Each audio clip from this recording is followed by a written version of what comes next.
We've installed over 200 air-to-air heat pump systems in London and Hertfordshire. And last year, we consulted hundreds of homeowners on what type of air-to-air heat pump systems they should install. In this video, I will show you why air-to-air heat pumps are perfect for heating and cooling rooms in a UK house, why they won't automatically provide you with showers and hot water, and why I recommend designing these two processes separately.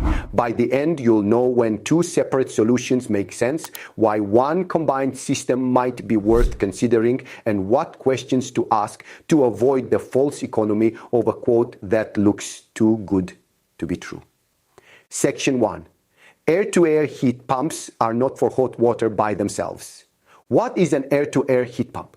It is basically air conditioning with the ability to heat rooms in cold season efficiently.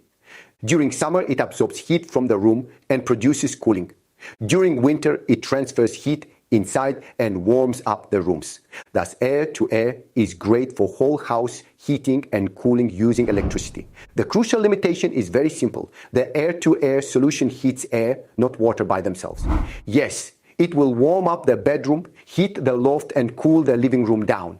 But it won't be able to fill a bath or produce hot water for your showers and kitchen. For your hot water, I recommend a second air-to-water heat pump that will maintain a hot water tank. This is the best option for maintenance, as if one stops working, you still have a secondary option. Here is where many homeowners fail because they see themselves buying a heat pump and don't consider that not all heat pumps work in the exact way. Air-to-air is mostly about room heating and cooling, whereas air-to-water is more related to producing hot water and heating rooms. Understanding this will make your choice much easier. Section 2. I recommend two separate systems. I recommend splitting heating and cooling from producing hot water. This means that you will have two different systems. The air-to-air, one will deal with the rooms in your house and the second will heat water for your showers and taps. The difference is about maintenance. All machines break sooner or later. If one system serves all purposes, heating, cooling, and producing water, one fault in this machine will block all three options for you immediately. This is a completely different story compared to a case where the issue with the air conditioner will not interfere with heating water. This is why in a house with many people, it is recommended to separate the systems. Section 3. But a combined solution can also be worth considering. Sometimes a combined system can make sense when a house has limited outdoor space and there is no option to locate both systems separately. Some flats, terraces or townhouses can have one only place for an outdoor unit, thus it will be more practical to combine both functions in one solution. Another occasion when a combined solution might be useful, the customer is obsessed with tidiness and wants less machines installed outside their building. However, I recommend to think about the failure scenario and whether the design is robust enough to handle any issues or malfunctions. Do not be deceived by neat brochures. Sometimes it's better to have a little bit of mess in terms of design than to have trouble when it's needed most. Section 4. Main hot water options. The first option that is often chosen by many homeowners, retaining your boiler to deal with hot water only while air-to-air will provide most of the heating. This is a convenient way of moving from conventional heating and cooling to modern solutions, but you will still have some dependency on gas or oil, which will affect your eligibility to receive grants. The second and perhaps the best possible solution if the customer uses air-to-air heating, installing a dedicated hot water heat pump cylinder. In my opinion, this is an ideal choice if the property allows installing a cylinder and the owner knows that he can switch it off in case of malfunction or breakdown. The third option, purchasing a small air-to-water heat pump to work separately in the hot water cylinder and not to interfere with the air-to-air heat pump that provides cooling and heating. It will ensure separate maintenance of both systems and will eliminate the risk of having no cooling or heating when it's necessary due to a problem on the hot water side. The main advantage here is that you will have two systems with separate maintenance, but the disadvantage is that your hot water system might be oversized or undersized because of its specific features. My last advice installing a cylinder with direct electricity to produce hot water. This is a reliable way of getting shower water, but it is rarely the most economical choice, and in my opinion, such solution should be considered as a backup or a smaller use alternative for those who have limited hot water demand. Section 5. Grant and VAT rules. For homeowners in England and Wales, current government guidance states that one boiler upgrade scheme grant can be used per property.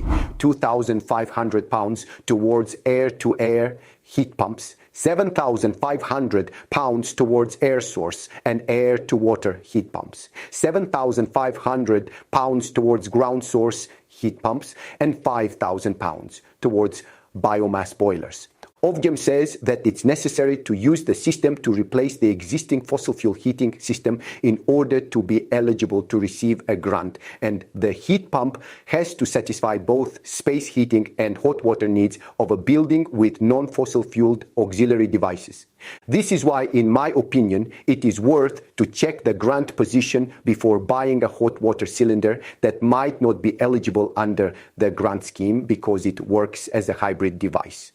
In addition to this, there is one VAT rule that many customers often mistake for a grant. According to HMRC guidance, some installed energy-saving materials are entitled to 0% VAT until 31st March 2027, and permanently fixed air conditioning units are interpreted as air source heat pumps. Thus, the installer has to clearly inform you whether your quote includes boiler upgrade, scheme grant, VAT reduction, both or none of these advantages. I don't recommend accepting any quotation saying just grant included. Section 6. What I would check before accepting a quote. First of all, I would check whether the air-to-air system is proposed to be a proper heating solution in a building or just a few air conditioners placed in several rooms. Normally, one heat pump cannot heat a whole building. Most likely, it will just cover one room and rely on the airflow, room layouts, and open door policy to heat the rest of a property. But in my opinion, such design is not very practical. Secondly, I would check the hot water solution. Producing hot water is the core process in a house and should not be forgotten after quoting on air conditioners. Next step would be to consider the maintenance of the system. Your air-to-air heat pump should be easily accessible and easy to repair if anything went wrong. Check the available space outdoors to see whether two separate solutions can be installed or not. Two separate solutions can be more advantageous for reliability, but only when the space, location, and installation path are available. I would also check all the controls. It's quite unpleasant for the homeowner to not understand which appliance heats rooms in winter and which one produces hot water. Section 7. Practical recommendation. I recommend air-to-air heat pumps to heat rooms and separate solutions for hot water in most cases. This can include installing cylinders, dedicated air-to-water heat pumps, heat batteries, or other electric-based alternatives according to a house. Combined solution might be considered only when limited space or other property restrictions do not allow installing two independent solutions.